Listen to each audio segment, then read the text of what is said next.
வாங்க இன்றைக்கி நம்ம டோரா குக்கிங்கில் சீரக சம்பா அரிசி வச்சு சிக்கன் பிரியாணி எப்படி செய்கிறதுன்னு பார்க்கலாம். வீடியோக்குள்ளே போகலாம். சிக்கன் நல்லா வாஷ் பண்ணிவிட்டு மஞ்சத்தூள் உப்பு போட்டு பரட்டி வச்சுருக்கேன். 2 டேபிள் ஸ்பூன் நெய், 2 டேபிள் ஸ்பூன் நல்லெண்ணெய், தாளிக்கிறதுக்கு ஒரு பிரியாணி இலை, 2 ஏலக்காய்,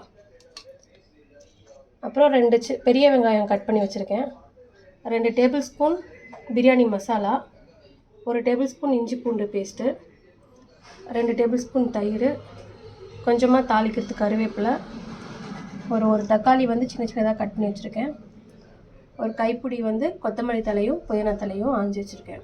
ஸ்டவ்வில் வச்சுட்டு நம்ம 2 டேபிள் ஸ்பூன் நல்லெண்ணெய், 2 டேபிள் ஸ்பூன் நெய் ஊற்றிக்கலாம்.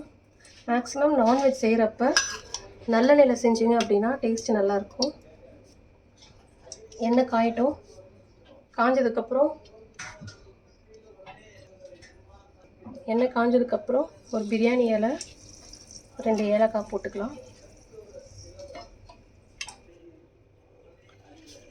கருவேப்பிலை போட்டுக்கலாம். அடுத்து நம்ம கட் பண்ணி வச்சுருக்க பெரிய வெங்காயம் போட்டுக்கலாம்.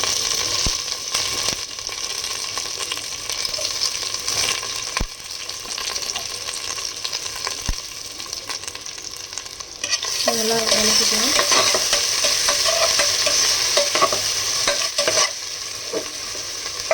வெங்காயம் நல்லா வதக்கி வச்சு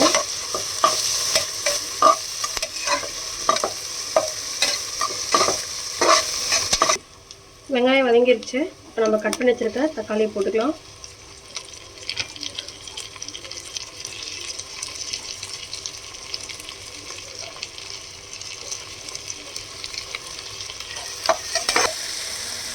கூடவே 1 டேபிள் ஸ்பூன் இஞ்சி பூண்டு பேஸ்ட் போட்டுக்கலாம்.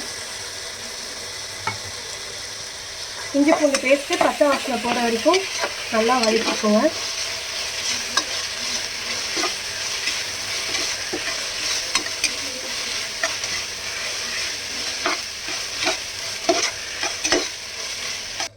நல்லா வதங்கிடுச்சு. இப்போ எடுத்து வச்சுருக்க புதினா தலையும் கொத்தமல்லி தலையும் அதோட போட்டு வதக்கிக்கலாம்.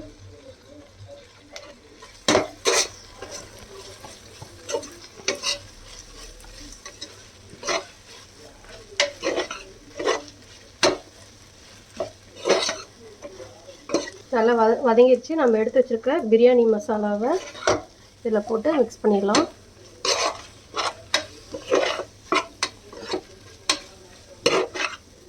மிக்ஸ் ஆனோடனே நம்ம சிக்கன் இதோட போட்டுடலாம்.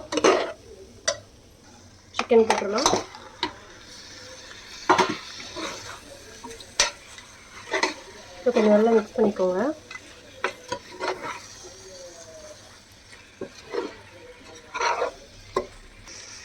நம்ம எடுத்து வச்சுக்க தயிர் இதில் போட்டு மிக்ஸ் பண்ணிக்கலாம்.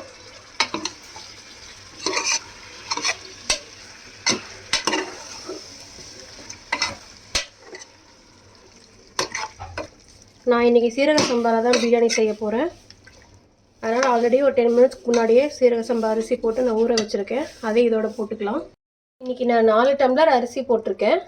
ஒரு டம்ளருக்கு 2 டம்ளர் தண்ணி ஊற்றிக்கணும். இன்றைக்கி 8 டம்ளர் ஊற்றிக்கிறேன்.